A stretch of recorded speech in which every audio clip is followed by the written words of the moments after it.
This is Dennis Daly with L. David Mark's 101 Epic Events That Shaped Human History, Partition and War. Back in a moment.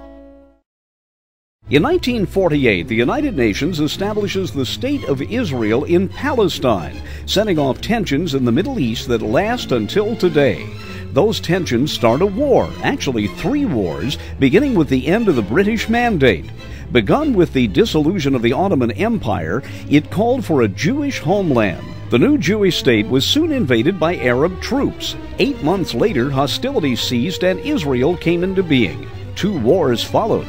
The Six-Day War of June 1967, significantly expanding Israeli territory, and the Yom Kippur War 6 years later, which really didn't change anything, bringing us to today's stalemate.